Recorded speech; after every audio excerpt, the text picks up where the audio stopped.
Hi guys, it's me, Susan. Welcome to Cruisin' with Susan. Today's topic has two titles. One is, how dangerous are you?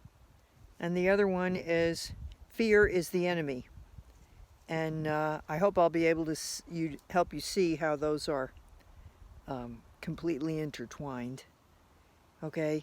There's been a lot of talk and a lot of actual experience of division and hatred and what we call otherizing, which is basically deciding that someone or something or some idea is too different from us. They can't be in our tribe.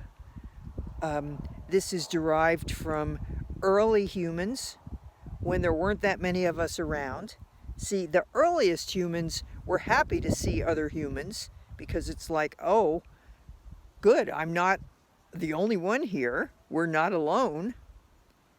But after a while, when there got to be more and more of us, there occurred what we could call, Brene Brown calls it scarcity, a fear that there wouldn't be enough. Let's say your tribe had a really neat cave and you met another tribe and they were looking for a cave too. And maybe when there weren't that many people in y'all's tribes, you would get to know each other, you would hunt together, you would live together, and you would add to your tribe. Strangers would be seen as resources, people that could help you survive.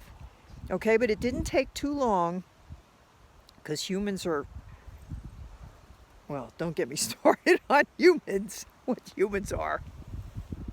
But because I are one, but I really know some of the weaknesses that we have. It didn't take very long for the idea of scarcity to arise. Of course, it was there anyway. If the winter came and you didn't have enough food, I mean, it's a survival instinct to fear not having enough because you won't live if you don't eat, if you can't find a place that has access to water to live in. Okay, but then one of the sources of the fear became other humans. There got to be more than the land would support, at least in the limited understanding of early humans. And our survival instinct, which at one point made us seek out other humans to join together to survive more successfully, gradually shifted into a fear and an avoidance or an aggression towards other humans who became seen as competitors for resources, for survival, for ourselves and our families. Okay, that's kind of, fast forward 30,000 years, and here we are, really stuck in the same place, except right now, what we've done out of our fear of survival is make decisions and choices that actually are going to end up threatening our survival, because it has become time for us to join together again to try to survive, just like the early humans had to do, to help each other handle getting through a long winter, handle hunting enough that the tribe could survive through the winter, moving when they had to escape natural disasters or climates that they couldn't survive in.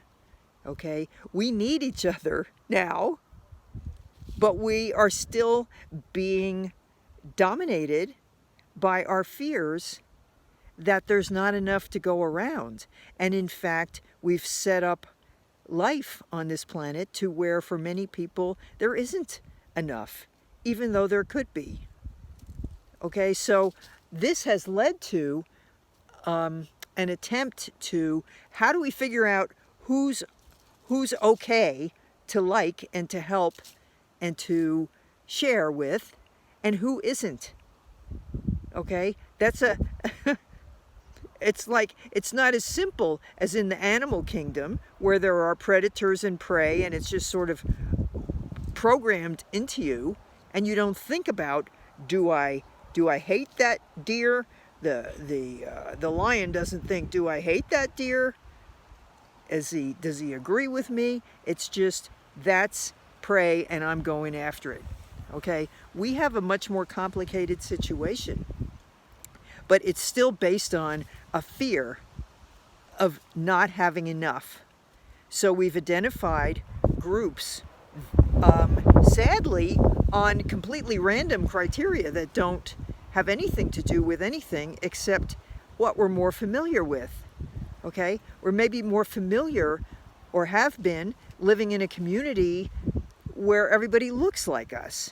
Okay? But that kind of, there's too many of us on the planet now to really pull that off. And what we're also finding is it's not even necessarily better. Everybody has something to contribute. Everybody has, even someone with a very different point of view might have an interesting point. I've been trying to educate myself rather than just doing a kind of a knee-jerk, liberal, progressive, passionate belief system, which I feel like I have, but I have more of an interest in understanding, what do people think and feel who don't see things the way I do. And because of that, I make an attempt to educate myself with resources that ordinarily I wouldn't want to expose myself to, because I already knew. It's like there's certain opinion columnists in the paper that I know have a very different point of view of mine, from mine, and for the longest time I just would skip right over them. It's like, well, they don't agree with me, so I don't agree with them, so why am I even reading it? So I didn't, until I realized that's what's called confirmation bias. And it just means I only want to know things that agree with what I already believe. And many of us do that, and I think it's unfortunate, but I think it's based on fear. I'm afraid if I listen to you and you tell me something that's a completely different way of understanding something that I believe, I'm going to feel confused. I'm going to feel threatened. I'm going to feel like somehow I have less power over my life if I listen to you tell me how you feel about something that isn't the same as how I feel about it. And I would just like to challenge you a little bit to put a little bit of that to the test. It's because here's the thing. It's real easy to assume everyone who doesn't agree with me is an idiot, okay? However, let's just take the political situation. It's just about half the country. So do we really have half of our population are idiots? And depending on who you ask, which half is it? That's the idiot. Are they the idiots? Or well, I can't be me. It can't be me that's wrong or that wants to harm people. It's them. See? So I make it a point to try to go beyond, what you see sometimes in the media is exaggerated extremes of idiots on both sides. Okay, so of course all of us on our side can say, look at those idiots. And there's no threat there because they're idiots, obviously. However, what about the more articulate people? Or what about the people that are more in the center but there are some that are on this side of the center and some that are on that side of the center. And do we really understand why they're over there instead of over here? Do we want to?